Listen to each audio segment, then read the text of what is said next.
तोच फक्त खर्च वेगळ्या पद्धतीने करायचा. कसा करायचा? परत 20 किलो जनावरांचं शेण, 10 लिटर गोमूत्र, निंबोळी पेंट, zinc sulphate, ferrous sulphate, magnesium, copper sulphate आणि बोरॉन. मॅक्रोन्यूट्रिएंट्सच आहेत ना.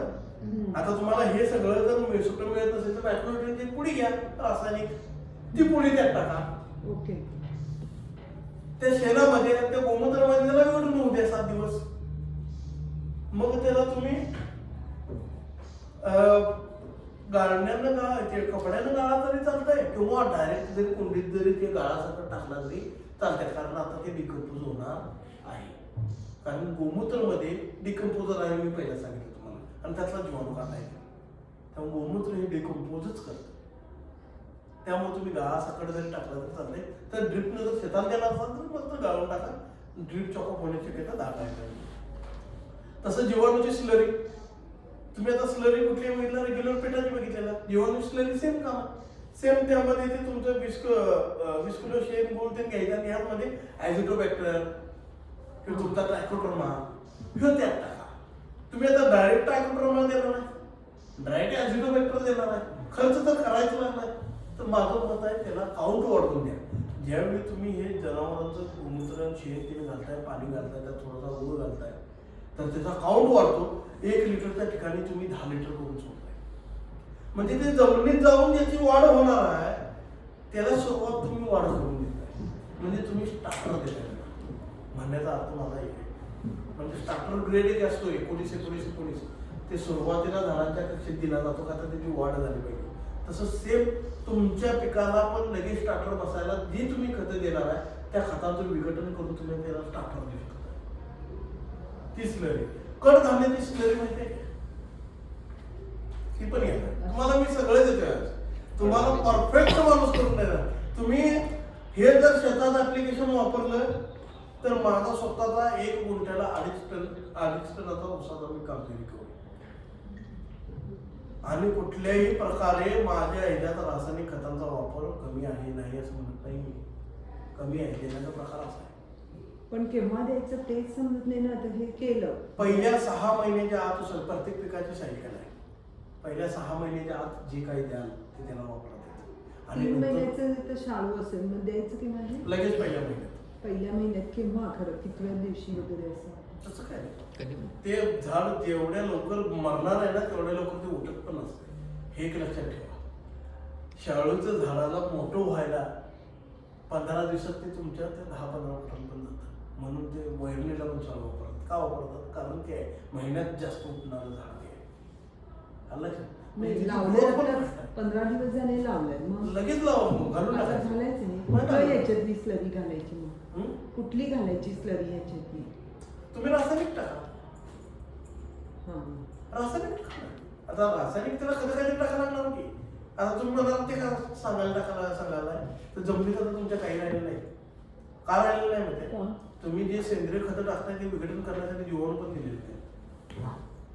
आम्ही नाहीच एवढी आत्ता लँड घेतली, ती बॅरन लँड होती. आणि जरी आम्हाला यांनी सांगितलं ना एवढं घाला तुम्ही म्हणता तसं आम्ही अगदी थोडं ते भुईमुगला घातलं नाही, सोयाबीनला घातलं नाही. होमणी लागली होती तेव्हा आम्ही फक्त जिथे होमणी लागली तेवढंच आम्ही होमणीचं घातलं. अदरवाईज आम्ही दोन्ही ऑर्गॅनिकच म्हणू शकतो. सोयाबीन फक्त ऑर्गॅनिक चालत नाही. कारण काय होतं तुम्हाला सांगतो. तुम्ही एक गोष्ट, तुम्ही जे शाळू घातला ना आणि तुम्ही ऑर्गॅनिक करणार म्हणताय की नाही, तर शाळू ऑर्गॅनिक आहे, जे बी होतं ते ऑर्गॅनिक होतं. आता विचारावं लागेल. आम्ही तर टॉप ह्याचं घेतलेलं आहे. मी सांगतो नाही. तुम्ही जे आता भात पण लावताय ना तो काय ऑर्गॅनिक आहे? कारण मी ऑर्गॅनिक शेती करणार आहे कोण म्हणतंय.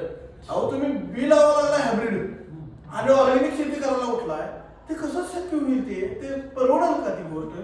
त्याला क्रॉस झालं हो मॅडम. एवढ्यासाठी ऑर्गॅनिकच ती पहिली जुनी जी होती भाताचं बी तेच मिळावं लागतं तेव्हा ते ऑर्गॅनिक प्युअर होतं तुमचं. नाही तर होत नाही. मग अशा वेळी काय करावं लागतं? रासायनिक खताचा वापर पण थोडा करावा लागतो. का? त्याची जनरेशन वेगळी आहे, त्याला ते मॅच नाही होत, त्यामुळे ते वाढ होत नाही. म्हणून तुम्ही आता कुंडीतली जी झाडं आता जी फुलं देतात ही तुमची तयार केलेली आहे झाडं. ह्या झाडांना तुम्ही जर म्हटला मी ऑर्गॅनिक पद्धतीने देतो म्हणला, म्हणून म्हणून ते स्लो चालले. अहो ते स्वतः फास्ट आहे आणि तुम्ही त्याला स्लो द्यायला लागले. उदाहरणार्थ सांगतो, एकेकांच्या घरात अशी मुलं असतात डबल हाडाची म्हणतात त्याला. आई बाबा असतात व्यवस्थित, खरं ते एकदम डबल हाडात मोठ्या मोठ्या गट्ट्याचे गट्टे असतात, ते उंच पण असतात.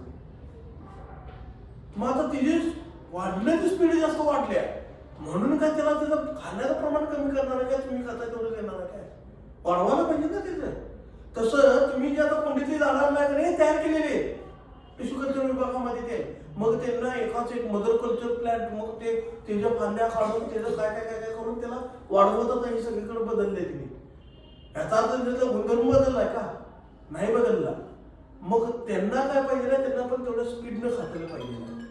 म्हणून सगळं जर असं आहे, म्हणून मी पहिला म्हणलं 30% 30%नी 40%. म्हणण्याचं उदाहरण माझं तेच होतं.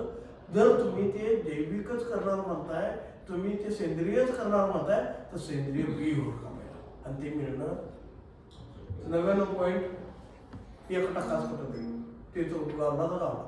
आणि जे म्हणतात का नाही सेंद्रिय, सेंद्रिय नाही. आता कण्हेरीला इतकं डिमांड आहे ते भाज्या वगैरे, तर जे संशोधन करणारे तिथले प्रोफेसर वगैरे आहेत, मी त्यांना विचारलं तर ते म्हणतात आमचं ऑब्झर्वेशन आहे, कंट्रोल आहे की ते ऑर्गॅनिक करतायत ते शेतकरी, आणि ती भाजी मग येते ना त्याची कॉस्ट जास्त असते.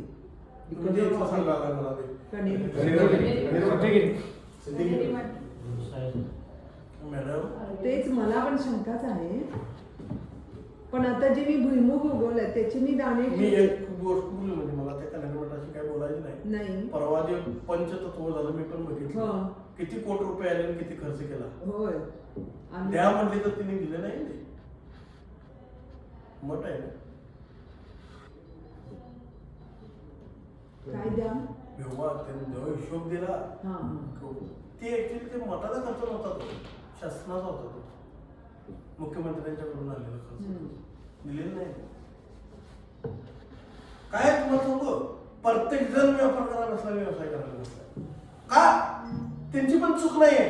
आपण दान करणारे कमी पडले काय? हो सर, तुम्हाला तुमचं मत काय आहे? माझ्याकडे ऑपरेशन करायला जर 4 जण आलेले असतील आणि 4 ऑपरेशनाचे पैसे माझ्याकडे नसतील आणि मी जर संस्था काढली असेल ऑपरेशन मोफत करून देण्याची, तर मी कुठून उभा करणार? मग मी काय ते फंड उभा करणार. मग तुम्ही त्यात येणार, इन्व्हॉल्व होणार, मग ते पैसे मी तिकडे होतो. त्यांची चूक नाही आहे, ती आपली चूक आहे. आपण दान करत नाही. आपण वर्षाला कमवणाऱ्या पैशातलं किती जण त्यातला हिस्सा काढताय गरीबांना? किती जण दान करताय तुम्ही? तुम्ही म्हणाल मी काढतोय 100 रुपये. 100 रुपये नाही, टोटल ह्या वर्षी तुम्ही कमवण्याचं काढा. काढलाय का? इन्कम टॅक्स भरताय की सरकार नरडाव बसते म्हणून तुम्ही देताय. तुम्ही होऊन स्वतःहून दान काय केलं? आता तुम्ही मला दान केलं आमच्याकडे शिल्लक आहे. नाही नाही नाही, तुमच्या सगळ्या धार्मिक किताबांमध्ये पण सांगितलेलं आहे दान केल्याने कधी कमी होत नाही, दिलेल्यानं वाढतं. खरं विश्वास राहिलेला नाही. मग ते काय करतात, असं सांगतात, त्याची किंमत वाढवतात. आता ते अनेक ती गाय आपली लाल गाय, तिचं दूध 120 लिटर 120 रुपये लिटरमध्ये भेटतं. सगळं जर राहू दे. खडकनाथ कोंबडा आठवते काय 2 वर्षापूर्वी? काळा कोंबडा आयुर्वेदिक घ्यावं तेव्हा 800 रुपये किलो खाल्ली लोक. नंतर 20 रुपयाला कुत्रा विचारलं त्याला. का करण्याची गरज होती? ही काहीतरी मार्केटमध्ये नवीन पाहिजे. सेम मॅडम, तुम्ही आता सेंद्रिय कुठेही तुम्हाला मिळणार नाही. तुम्ही कितीही प्रयत्न करा, नाही मिळणार. आणि मिळालं तर तेवढ्या प्रमाणात त्याची ग्रोथ नसते. कारण पहिले का नाही, मुठभर टाकले की पोतभर येत नव्हतं, पाठीभर येत होतं. आता मुठभर टाकले की 2 पोती निघतात. त्यामुळे तुम्ही त्याचा विचार नका करू. त्यामुळे तुम्ही आता म्हणत असाल का नाही मी सेंद्रिय नाही, काहीच करा नाही, कोण काही